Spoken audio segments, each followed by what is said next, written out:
Program makan bergizi gratis tetap berjalan di masa libur sekolah dari Desember hingga awal Januari 2026. Badan Gizi Nasional atau BGN menyiapkan sejumlah alternatif bagi siswa dalam penyaluran MBG di masa libur. Lantas bagaimana skema pemberian MBG kepada siswa selama libur sekolah dan apakah ini hal urgensi atau pemborosan? Kita akan bahas bersama dengan Wakil Kepala Badan Gizi Nasional Nani Sudaryati Deang dan Direktur Kebijakan Publik Selios Media Wahyudi Askar. Selamat pagi Bu Nani, Mas Media.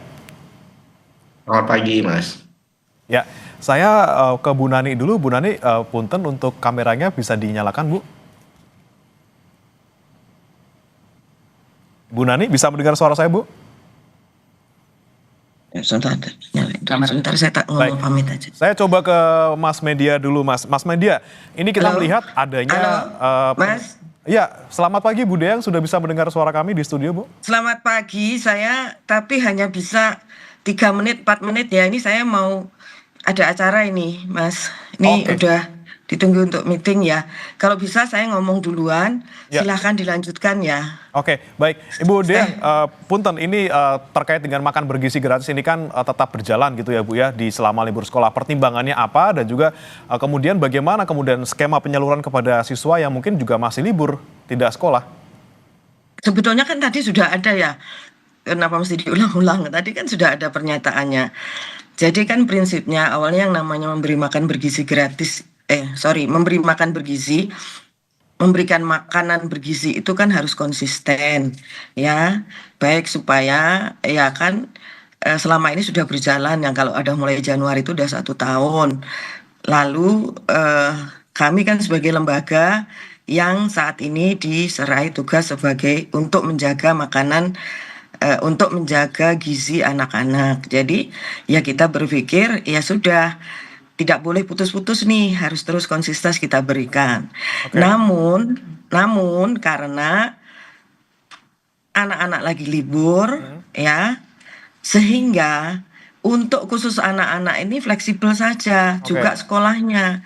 Kalau mau ya silahkan diambil, kalau enggak juga tidak apa-apa. Itu aja ya. Sebentar, saya mau ngomong itu ya supaya jelas semua. Jadi tidak ada pemaksaan ya. Tidak ada pemaksaan bahwa dan juga tidak ada kewajiban untuk anak-anak pergi ke sekolah. Yang kedua, yang diberikan terus adalah untuk B3, busui, bumil dan juga ibu untuk anak-anak balita. Itu yang dilakukan oleh kader-kader memang yang selama ini sudah berjalan. Itu aja Mas ya. Baik, Bu Nani. Rasanya sudah jelas di situ ya. Tapi Bu Nani ada yang bisa ingin kami konfirmasi juga Bu Nani. Ini kan tidak wajib tapi kan tetap ada sekolah yang kemudian menyalurkan. Ada juga kemudian yang mungkin tidak bisa tersalurkan karena anaknya tidak ada di tempat. Dengan anggaran yang luar biasa besar gitu Bu, apakah tidak sebaiknya ini diliburkan terlebih dahulu karena bisa kita alihkan mungkin anggarannya ke bidang lain, misalnya kita mau bantu bencana di Sumatera? Kalau pengalihan anggaran silahkan ditanya sama Pak Menteri Keuangan. Kemarin Pak Menteri Keuangan kan sudah menyampaikan bahwa anggaran untuk bencana sudah ada, MBG sudah ada.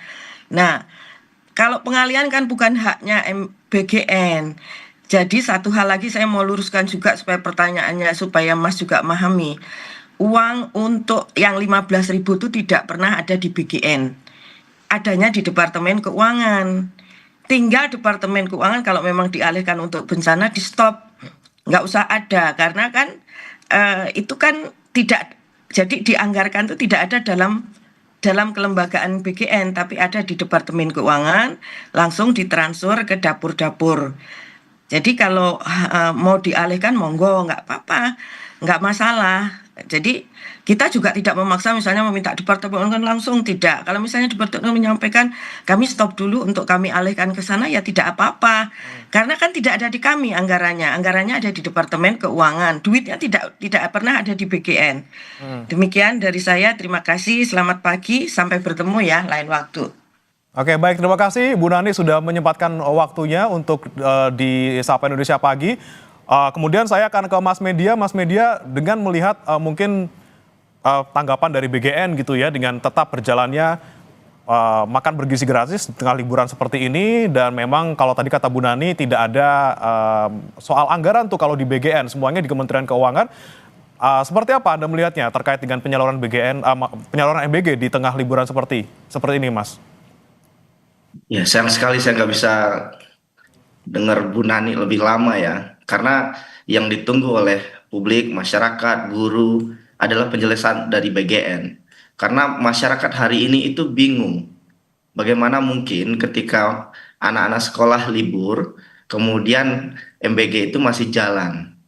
Orang tua harus ke sekolah, guru tetap harus di sekolah, dan lain-lain. Jadi menurut saya ini ada kesalahan yang sangat signifikan dalam tata kelola MBG ini ya pada saat libur. Karena kebijakan itu kan harus ada tiga hal. Siapa sasaran, bagaimana mekanismenya, dan apa yang terjadi ketika konteksnya berubah. Dan sekarang konteksnya kan berubah. Anak-anak itu nggak ada di sekolah karena MBG itu awalnya itu programnya basisnya sekolah. Penerimanya jelas, logistiknya jelas. Dan kalau anak-anak itu nggak ada di sekolah, siapa yang kemudian bisa diawasi? Kemudian saya tambahkan informasi ya kepada BGN, Bu Nani, saya tidak mendengar bahwa tidak benar juga bahwa orang tua tidak dipaksa. Dalam banyak sekolah itu keluarga diminta untuk mengambil ke sekolah gitu. Dan akhirnya apa? Kalaupun tidak diambil ke sekolah ya, itu makanan hilang percuma. Dan sebagian sekolah akhirnya memberikan makanan-makanan itu kepada orang lain. Dan lantas akuntabilitas dari program ini seperti apa begitu. Jadi menurut saya ada banyak keganjilan-keganjilan dalam program MBG sekarang, khususnya pada saat sekolah ini ya. Jadi menurut saya kritik publik harus didengar oleh BGN. Karena sekarang kalau kita bicara soal siapa yang mengkritik, ini yang mengkritik hampir tadi juga sudah disampaikan ya, ada banyak masyarakat yang mengkritik hampir di semua daerah gitu. Artinya ada persoalan dalam tata kelola kebijakan ini, Mas. Jadi saya kira saatnya BGN mendengarlah begitu, Mas. Baik, lagi-lagi alasan dari BGN ini kan terkait dengan sasarannya siapa. Ini kan tidak hanya siswa sekolah yang sedang libur, tapi juga ada ibu hamil, ibu menyusui, dan juga balita yang juga masih butuh gizi seperti itu, walaupun di tengah liburan sekolah. Nah, ini seperti apa, Mas? Ini kan alasan dari BGN seperti itu. Mayoritas penerima MBG sekarang itu anak sekolah, Mas. Ya, jadi dari hampir sekitar 40 jutaan penerima dari total itu adalah anak sekolah. Jadi menurut saya kurang tepat juga untuk berkilah seperti itu gitu ya. Jadi yang penting sekarang ya lebih baik jujur saja gitu. Kenapa program ini tidak berhenti? Itu sebetulnya sederhana. Karena dapur SPPG itu harus ngebul. Jadi yang paling diuntungkan hari ini karena MBG dipaksakan untuk terus berjalan ya adalah dapur-dapur SPPG tadi. Karena selama dapurnya itu tetap ngebul, SPPG tetap menyalurkan makanan ke sekolah, dapur beroperasi, biaya operasional jalan, dapur jalan, kontraknya hidup, dan margin profitnya tetap aman untuk SPPG ini. Jadi saya kira ini harus dilihat dalam konteks yang lebih kuat dan detail ya Mas ya. Bahwa ini bukan makan yang gratis, ini pakai uang rakyat, ini bukan uangnya Bu Nani, bukan uangnya Pak Prabowo Subianto, ini uang rakyat yang disalurkan ke masyarakat. Jadi kalau seandainya eh, pelaksanaan MBG ini bermasalah, saya kasih contoh ya. Kalau seandainya yang disalurkan tidak tepat sasaran satu. Yang kedua, kalau harga dari makanan itu di bawah 10.000, di bawah dari yang seharusnya, maka kerugiannya masif sekali. Jadi margin 4.000 saja ya dari hak misalkan 10.000 yang diterima oleh anak sekolah. Kalau dikalikan selama 2 minggu anak sekolah, maka kehilangan uang negara karena program yang tidak berjalan dengan baik ini bisa mencapai 2,8 triliun, Mas. Dan ini sangat besar sekali gitu. Dan yang paling berbahaya saya kira hari ini adalah BGN memperlakukan program ini seperti eksperimen berjalan. Banyak makanan itu makanan UPF, makanan ultra processed food yang bahkan dikritik oleh banyak ahli gizi, ini bukan makanan yang bergizi gitu ya. Jadi bagi orang tua saya sangat memahami, sebagian orang tua mungkin akan bilang, ya daripada tidak dapat sama sekali, ini lebih baik daripada nggak dapat sama sekali, dapat makanan, dapat telur, dapat buah begitu ya. Tapi dalam kacamata fiskal, Mas, persoalannya lebih besar daripada itu. Ada 335 triliun yang dianggarkan untuk MBG ini, dan sebagian besar diambil dari anggaran pendidikan.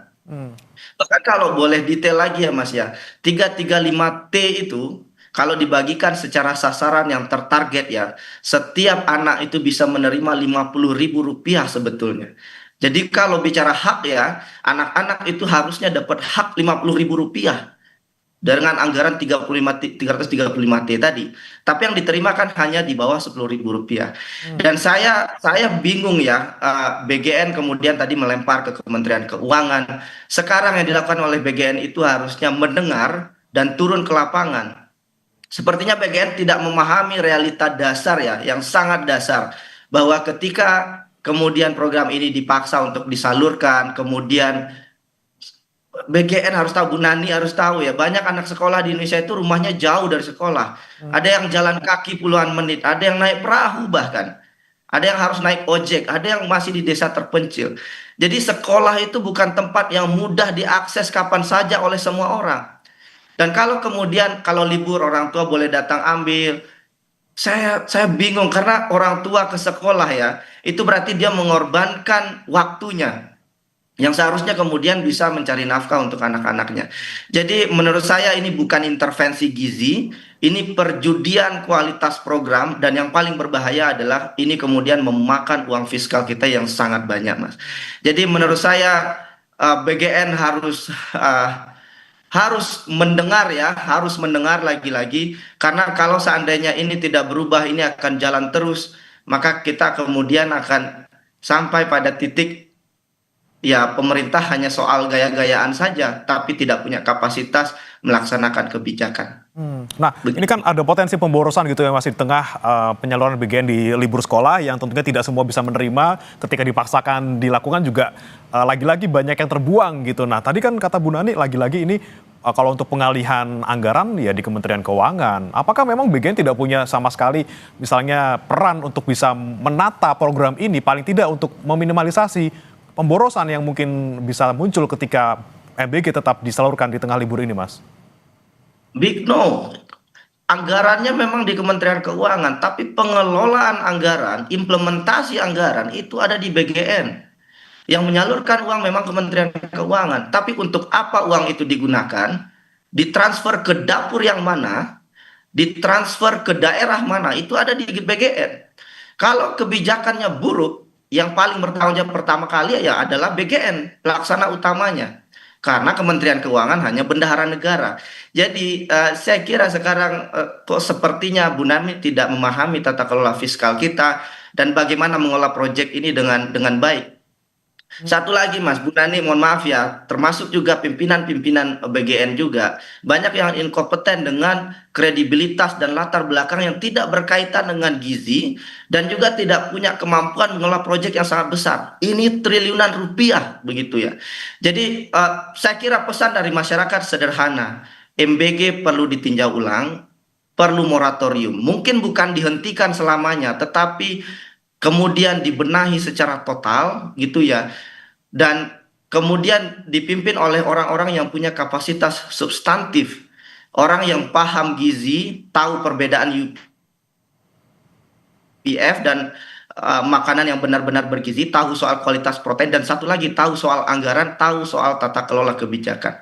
Karena kalau seandainya itu tidak kita lakukan sekarang ya, yang lagi-lagi dirugikan adalah kita. Karena uang, setiap buah yang dimakan oleh anak-anak itu dari uang pajak, bukan dari uang pejabat-pejabat BGN dan pimpinan pemerintah. Jadi kalau desainnya terus berubah, indikatornya tidak jelas, operasi juga dipaksakan hari ini, maka ini bukan kegagalan kecil, Mas. Ini kegagalan besar sebetulnya, triliunan rupiah. Apalagi sekarang di semua lini banyak yang butuh budget anggaran ya, tidak hanya kesehatan, pendidikan, tapi juga saudara-saudara kita yang tertimpa musibah. Jadi saya kira masyarakat sekarang berhak nggak untuk protes, berhak gitu ya. Saya punya anak yang hari ini juga bingung ya dengan tata kelola MBG ini, dan saya kira kita berhak untuk protes karena kita semua terdampak, dan ini dari uang pajak kita semua. Jadi protes ini bukan tindakan anti negara juga, kita ingin BGN-nya berubah, benahi dari nol, serahkan pada ahlinya gitu ya, sehingga kemudian yang terjadi adalah pengembalian kepercayaan publik. Jadi menurut saya Mas, ini harus disampaikan dengan kuat kepada BGN, harapannya agar BGN meninjau kembali dengan Baik, Memang kita nantikan Mas Media, karena dari BGN bilang bahwa nanti di tanggal 2, 3, 5, 6, 7 ini akan stop sementara programnya. Tentunya mereka untuk evaluasi bagaimana nanti di tahun 2026 lebih baik sepertinya gitu ya. Nah ini kan yang jadi Tapi ini pertanyaan. kan sudah jalan Mas, sudah jalan beberapa hari ini. Satu hari itu 1,2 T anggarannya. Betul, betul. Kalau Nah, kalau kalau seandainya uangnya udah hilang duluan baru kemudian dievaluasi, ini kan sayang, ini uang udah hilang itu duluan. dia, kalau mereka bisa rencana untuk stop dulu di awal Januari, kenapa yang sekarang tidak stop dulu? Karena mereka masih libur anak-anaknya gitu ya. Terima kasih Mas Media, kita kritik bersama-sama, kita nantikan juga nih bagaimana langkah dari BGN untuk bisa memperbaiki lagi-lagi tata kelola MBG, kalau perlu di moratorium sementara, melihat lagi dari nol lagi bagaimana agar program ini berjalan dengan efektif dan juga efisien. Terima kasih Mas Media Wahyudi Askar, Direktur Kebijakan Publik Selios, dan sebelumnya juga bergabung bersama kami secara singkat Bu Nani S. Deyang, Wakil Ketua BGN. Terima kasih, selamat pagi Mas Media. Selamat pagi Mas. Kami masih akan kembali